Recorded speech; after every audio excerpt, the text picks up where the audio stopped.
Do you remember back in chapter 17, the monster saying, "If I cannot inspire love, I will cause fear, and chiefly towards you, my arch enemy, because, my creator, do I swear inextinguishable hatred. I will work at your destruction, nor finish until I desolate your heart, so that you shall curse the hour of your birth." Well, if you want any more evidence of Victor and the monster's fates being intertwined, look at the beginning of the final chapter, chapter 24. Victor declares that he has nothing to live for but revenge, but that revenge and hatred for the being he has created is almost feeding him, sustaining him physically.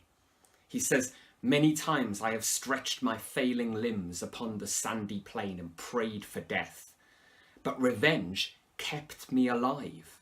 I dared not die and leave my adversary in being."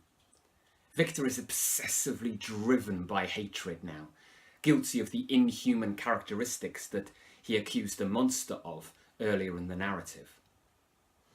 On leaving Geneva, Victor doesn't really seem to have a plan, so he wanders around the town until he finally arrives at night, as night approaches, at the cemetery where his family members are buried. He might have not had a plan, but Shelley did, of course. Victor is about to meet the monster, and it has to be in an appropriate setting. It has to be in a situation that's gothic and liminal and on the outskirts. Remember what we were saying about liminal characters and settings in Gothic novels? Liminal means on the threshold, just excluded from normal society. What better place to meet the monster again but the liminal and typically Gothic location of the graveyard on the edge of the city? Look at how Shelley builds the tension with words from the semantic field of supernatural evil like possessed, fiendish, hell, and devil. As Victor tracks the monster towards the North Pole, he becomes more and more like his creation at his worst. At one point he declares, "I was cursed by some devil and carried about with me my eternal hell," mirroring the monster's words back in chapter 16, when, rejected by the de Lacys, he says, "I, like the arch-fiend, bore a hell within me." It's an allusion to Paradise Lost, one of the books the monster has read, where in book 4, Satan says, "Which way I fly is hell, myself am hell." The point, though, is to draw parallels again between Victor and his creation. It's that Gothic Doubles thing she does. Why does Shelley do this? Well, maybe to highlight the destructive nature of revenge. Maybe to force us into questioning society's tendency to judge on appearance. When by this chapter, is there anything that separates the monster and Victor apart from appearance? As they move further and further away from civilization in a geographical sense, they do so in a moral sense too. It might be worth considering Robert Louis Stevenson's novella The Strange Case of Dr. Jekyll and Mr. Hyde here. In this, we're presented with Gothic doubles, who are two sides of the same character, one good, one evil. Shelley seems to play with this idea, though, presenting the doubles or doppelganger of Victor and the monster as at times similar, at times contrasting. By the end of the novel, the line she draws between them has become very blurred indeed, though. As we move towards the end of the novel, we come full circle, and Robert Walton regains control of the narrative. His ship is stuck in the ice and his sailors are begging to be allowed to head home if they manage to break free. Victor speaks up and gives an impassioned speech about how they should show courage and determination, continue their original ambition for the sake of honour. Listen to him. He says, "What do you mean? What do you demand of your captain? Are you then so easily turned from your design? Did you not call this a glorious expedition? And wherefore was it glorious?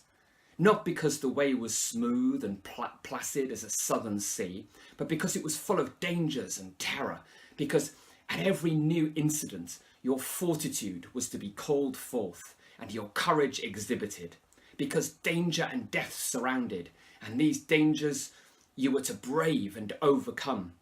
For this was it a glorious, for this was it an honourable undertaking. You were hereafter to be hailed as the benefactors of your species, your names adored as belonging to brave men who encountered death for honour and the benefit of mankind. And now, behold, with the first imagination of danger, or if you will, the first mighty and terrific trial of your courage, you shrink away and are content to be handed down as men who had not the strength enough to endure cold and peril. And so, poor souls, they were chilly and returned to their warm firesides. Why, that requires not this preparation. Ye need not have come thus far and dragged your captain to the shame of a defeat, merely to prove yourselves cowards. Oh, be men, or be more than men. Be steady to your purposes and firm as a rock. This ice is not made of such stuff as your hearts might be. It is mutable, cannot withstand you, if you say that it shall not.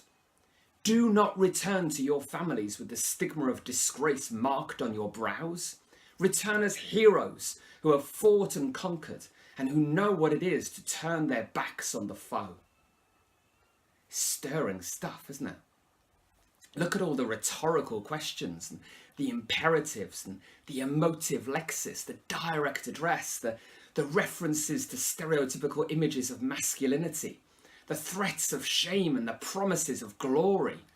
William Wallace would no doubt be proud. We might even be moved ourselves as readers. It's so inspiring and rousing, isn't it? But what does it really show? He hasn't changed. All that misery, all that grief, all those secrets, and he sounds just like he did at the beginning. That mixture of arrogance, ambition, and egotism drives not just him, but his new friend Walton too. Another set of parallel characters for us to write about. Shelley ends the novel by handing the narrative back to the monster. He says, "But soon I shall die, and what I now feel be no longer felt. Soon these burning miseries will be extinct. I shall ascend my funeral pile triumphantly and exult in the agony of the torturing flames. The light of that conflagration will fade away. My ashes will be swept into the sea by the winds. My spirit will sleep in peace. Or if it thinks, it will surely not think thus. Farewell." There's something heroic about his departure. We're then told that he sprung from the cabin window, as he said this, upon the ice raft which lay close to the vessel. He was soon borne away by the waves and lost in darkness and distance. And the final image of him as lost is perhaps another Paradise Lost illusion, leading us to question not just how he, but also Victor, could be similar to Milton's rebellious angel Satan. The difference, though, is that whilst Victor could be seen to have rebelled and caused destruction and chaos, unleashing perilous scientific ambitions into the world, the monster is a rebel with whom we can sympathise. He is the victim of Victor's arrogance and tyranny. If you find that useful, then please like it and share it and subscribe to English Gorillas. And you can also buy the English Gorillas Guide to Frankenstein now as an ebook or as a paperback on Amazon.